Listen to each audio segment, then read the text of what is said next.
Guys welcome back to my channel कोडी। Hello guys, welcome back to my channel Coditor. Coditor channel में आप सबका स्वागत है और आज हम लोग देखने जा रहे हैं कि किस तरह से हम अपनी डिसेंट्रलाइज एप्लीकेशन में जो हम लोगों ने बनाई थी, काफ़ी छोटी थी बट बनाई थी, उसमें किस तरह से कुछ चेंजेस करते हैं। ठीक है, और वो किस तरह से वो चेंजेस हमारे रिफ्लेक्ट होता है हमारी डिसेंट्रलाइज एप्लीकेशन। तो वो चीज़ हम लोग देखेंगे।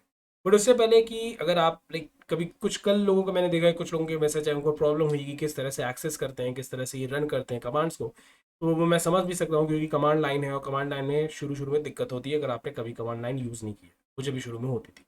तो इसीलिए मैं पूरा प्रोसेस एक बार फिर से आपको बता देता हूँ, और अगर आपको पता है तो बहुत अच्छी बात है, एक बार आपको रिकॉल हो जाएगा तो आप एक बार फिर से देख सकते हैं। कभी कभी ये भी प्रॉब्लम होती है कि जब हम लोग फिर से ये प्रोसेस स्टार्ट करते हैं तो कभी कभी हमारी एप्लीकेशन नहीं रन करती है या हमें सही रिजल्ट भी नहीं डिस्प्ले करती है। तो ऐसा क्यों होता है इसके बारे में भी मैं आपको इसी वीडियो में बताऊंगा। ठीक है, तो आइए शुरू करते हैं और फिर उसके बाद हम लोग करेंगे अपनी डिसेंट्रलाइज एप्लीकेशन में कुछ चेंजेस। तो सबसे पहली बात, अगर आपको अपनी रिएक्ट जेएस एप्लीकेशन चलानी है, अपनी रिएक्ट जेएस एप्लीकेशन रन करनी है, राइट, तो उसके लिए आपको अपने फ्रंट एंड फोल्डर में आना होगा। फ्रंट एंड फोल्डर में आके आपको अपनी क्लाइंट फोल्डर में आना होगा, तभी जाके आपको वहां पे लिखना होगा npm स्टार्ट। अगर आप npm स्टार्ट यहाँ पे लिखते हैं, राइट, तो ये एरर देगा, ये नहीं रन करेगा। तो आपको कहाँ पे जाना होगा? आपको अपने फ्रंट एंड के अंदर अपने जो क्लाइंट वाला फोल्डर है उसके अंदर जाना। ठीक है, बट उससे पहले अगर आपको अपनी रिएक्ट जेएस एप्लीकेशन रन करनी है तो उससे पहले आपको अपने कॉन्ट्रैक्ट को माइग्रेट करना होगा। बट कभी कभी क्या होता है कि अगर आप माइग्रेट करेंगे, अगर आप ट्रफल माइग्रेट रीसेट भी करेंगे तो वो भी कभी कभी ये दिखाता है कि नेटवर्क अप टू डेट, और आपकी एप्लीकेशन उसके बाद भी नहीं चलती है। कभी कभी इस तरह के इशू भी आते हैं। तो बेटर ऑप्शन क्या है? बेटर ऑप्शन ये है कि पहले आप अपनी रिएक्ट एप्लीकेशन पे जाइए। ठीक है, उसको एक बार रन करने की कोशिश करिए, मतलब देख लीजिए कि वो रन हो रही है कि नहीं। अगर वो रन कर रही है, परफेक्ट, बहुत अच्छी बात है। अगर वो रन नहीं कर रही है तो फिर मैं बताता हूँ कि कैसे वो वर्क करती है। ठीक है, तो पहले हम लोग क्या करते हैं, अपनी रिएक्ट एप्लीकेशन को रन करते हैं।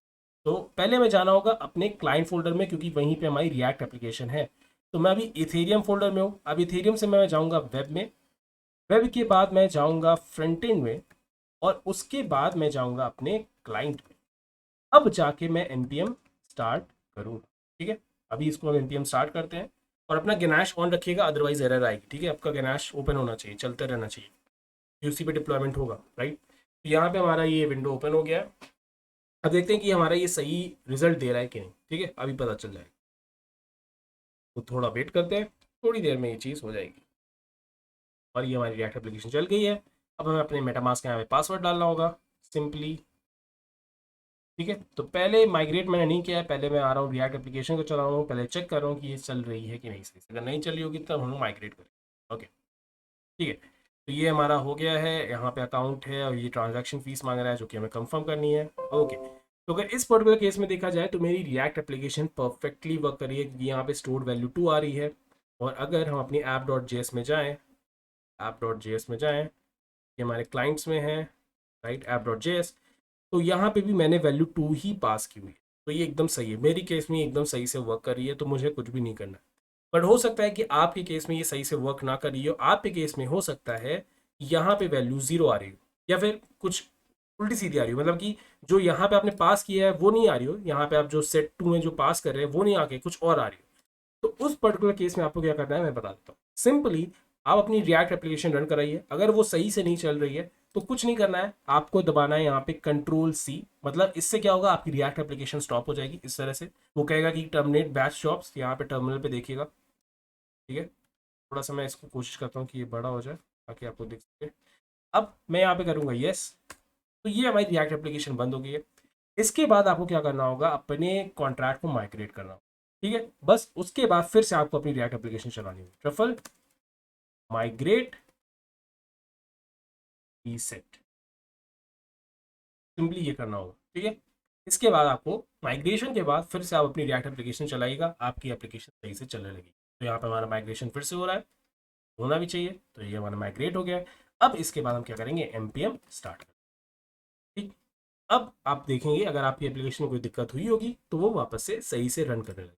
और यही चीज़ यहाँ पे लिखी भी है कि अगर आप अभी यहाँ पे, अगर मैं आ जाऊँ वापस, if your contract is compiled and migrated successfully, below will show a stored value of 5। मतलब अगर आपका जो कॉन्ट्रैक्ट है अगर वो सही से कंपाइल या फिर माइग्रेट नहीं हुआ है, राइट, अगर आपका कॉन्ट्रैक्ट सही से कंपाइल या माइग्रेट नहीं हुआ है तो आपको गलत वैल्यू मिलती है। इसीलिए मैंने कहा कि आपको पहले क्या करना होगा, अपने कॉन्ट्रैक्ट को एक बार माइग्रेट कर लीजिए। माइग्रेट करेंगे तो अपने आप को कंपाइल हो ही जाएगा, और फिर इसको आके चेक करिए, तब आपका ये रिएक्ट एप्लीकेशन रन करने लगेगा। इस वाली को मैं बुलंद कर देता हूँ, इसका काम नहीं है, इस वाली को मुझे चलाना है। यहाँ पे कंफर्म कर दिया मैंने ट्रांजैक्शन। ओके, यहाँ पे ट्रांजैक्शन कंफर्म हो गया है। ये हमारी यहाँ पे रिएक्ट एप्लीकेशन सही से चल रही है, ठीक है। तो यहाँ पे वैल्यू 2 आ भी रही है, एक बार इसको चेंज करके चेक भी कर लेते हैं। फिर से यहाँ पे अगर मैं वैल्यू डालता हूँ 12, सेव कर लेते हैं, वापस जाते हैं, फ्रेश करते हैं, ट्रांजैक्शन फीस दे देगी क्योंकि हम लोग अपने कॉन्ट्रैक्ट में चेंजेस ला रहे हैं। तो ये 12 आ गई, मतलब कि हमारी रिएक्ट एप्लीकेशन सही से वर्क कर रही है। अब आते हैं अपने रिएक्ट जेएस के इस कोड में कुछ चेंजेस करते हैं। वो चेंज क्या होंगे मैं बता देता हूँ। वो बहुत ही सिंपल से चेंज होगा। वो ये होगा कि अभी स्टोर्ड वैल्यू में ये जो वैल्यूज आ रही हैं, ये हमें क्या करना हो रहा है, बार बार यहाँ पे आके चेंज करना पड़ा है, राइट। हम अपने कोड में आते हैं, यहाँ वैल्यू चेंज करते हैं, तब वो यहाँ पे रिफ्लेक्ट होती है। अब हम लोग क्या करने चाह रहे हैं, हम अपने इसी पेज पे, तो हम लोग क्या करेंगे, हम लोग एक सबमिट, यहाँ पे एक इनपुट टेक्स्ट लेंगे, मतलब हम लोग एक इनपुट लेंगे यूजर से, और जो भी यूजर इनपुट करेगा उसको हम लोग सबमिट करेंगे, और जो भी वैल्यू वो इनपुट करेगा वो यहाँ पे हम लोग शो करेंगे। मतलब हम लोग यहाँ पे कोई चेंज नहीं करेंगे, हम लोग जो भी यहाँ पे इनपुट करेगा यूजर, मतलब यहाँ पे हमारा एक इनपुट बॉक्स आएगा, उसमें वो कोई भी वैल्यू डालेगा और वो सबमिट करेगा और वो यहाँ पे रिफ्लेक्ट होगी। बहुत ही सिंपल सा कोड है, कोई टिपिकल नहीं है। चलिए आइए देखते हैं कि कैसे ये चीज़ होती है। तो इसके लिए हमें क्या करना होगा, अपने कोड में थोड़ा नीचे आना होगा, ठीक है। यहाँ पे क्योंकि यहाँ पे द स्टोर्ड वैल्यू इज, ये वैल्यू शो कर रहा है, इसी के नीचे हम लोग क्या करेंगे, एक डिव बनाएंगे, ठीक है। तो अगर थोड़ा बहुत रिएक्ट जेएस या फिर HTML CSS का नॉलेज है वो समझ रहा होगा मैं क्या कर रहा हूँ। अगर आपको नॉलेज नहीं है कोई बात नहीं, तब भी एक बार ध्यान से देख लो कैसे ये चीज़ करती है, ताकि आप उसके बाद रिएक्ट पे, जावास्क्रिप्ट पे, इन सब चीज़ों पे वर्क कर सकते, ठीक है। तो डिव, और डिव के अंदर हम लोग लिखेंगे input type equal to text, then हम लोग लिखेंगे आईडी। आईडी में हम लोग मतलब क्या आईडी रखना चाहते हैं, इनपुट ही रखते हैं इसकी आईडी भी, ठीक है। इसके बाद क्लोज कर देंगे, हो गया क्लोज। और इसके बाद हम लोग जाएंगे बटन, ठीक है। तो ये हमारा इनपुट टेक्स्ट की तरह काम करेगा, ये हमें एक इनपुट टेक्स्ट देगा, ठीक है। पर अगर आप कहिए तो मैं आपको सेव करके आते हैं, कंफर्म करते हैं। ये देखिए यहाँ पे हमारे पास एक बॉक्स बन के आ रहा है, राइट। अब इसी बॉक्स में जो भी यूज़र वैल्यू पुट करेगा उसको हम लोग सबमिट करेंगे और यहाँ पे वैल्यू को चेंज करेंगे। अब इसके लिए मुझे बनाना होगा एक बटन टाइप, सबमिट टाइप का होगा ये बटन हमारा। देन अब हम यहाँ पे एक फंक्शन का यूज़ करेंगे, मतलब हम ऑन क्लिक इवेंट का यूज़ करेंगे, और उसके थ्रू हम लोग क्या करेंगे, फंक्शन को कॉल करेंगे। और किस फंक्शन को कॉल करेंगे अभी बताते हैं। इसको मैं बंद कर देता हूँ, सबमिट, ये हमारा बटन बन गया है। अब इस ऑन क्लिक के थ्रू हम लोग क्या करेंगे, इस रन एग्जाम्पल को कॉल करेंगे कि यहीं पे वैल्यू सेट हो रही है। अगर ध्यान से देखा जाए यहीं पे वैल्यू सेट हो रही है, मतलब सेट 12, तो सेट 12 होता है तो 12 वैल्यू आती है, 5 होता है तो 5 वैल्यू आती है, इस तरह से होता है, राइट। तो इसी फंक्शन को हम क्या करेंगे, कॉल करेंगे। और क्योंकि ये रिएक्ट जेस है तो हम लोग उसी के सिंटेक्स में सारी चीज़ें कर रहे हैं, रन एग्जाम्पल, ठीक। ओके, अब ये चीज़ हमने कर ली है, हमारा बटन बन चुका है। अगर मैं इसको सेव करता हूँ, आपको दिखा भी देता हूँ बटन किस तरह दिख रहा है। से मुझे ट्रांजैक्शन कंफर्म करना होगा, और ये देखिए हमारा बटन भी आ गया, सुंदर सा हमारा बटन, एक इनपुट टेक्स्ट। कोई इसमें हम लोग बहुत मतलब HTML CSS का यूज़ नहीं करेंगे, सिंपल रखेंगे बस, ठीक। अब इसके बाद हम लोग आएंगे ऊपर, और यहाँ पे इसी में वैल्यू में पुट करनी है, राइट। इसको आप हटा दें। उसके लिए हम लोग क्या करेंगे, सिंपली एक वेरिएबल बनाते हैं, कॉन्स्ट, इस नाम लिख देते हैं वैल्यू। इसके अंदर हम लोग क्या करेंगे, वैल्यू पुट करेंगे जो भी यूज़र पुट करना चाहता है, राइट। तो document dot gate element by ID, और हम लोगों ने आईडी का नाम क्या दिया था, इनपुट दिया था, राइट। तो हम लोगों ने आईडी नाम, सॉरी इनपुट नाम दिया था।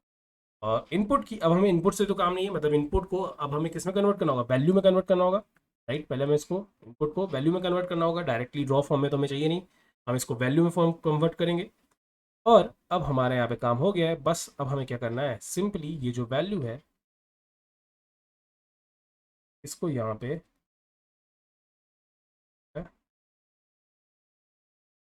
It okay, I think problem है यहाँ पे, वैल्यू वैल्यू वो कर जा रहा है, तो इसको कर लेते हैं यूज़र वैल्यू। ठीक है, यूज़र वैल्यू, ये एरर नहीं, पता नहीं वो वहाँ पे क्यों शो हो रहा है। Let see.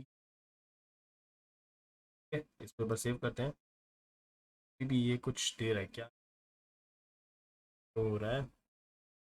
Document dot gate element ID value. Okay, I got it. ये है कॉन्स्ट। ओके, अब ये सही हो गया।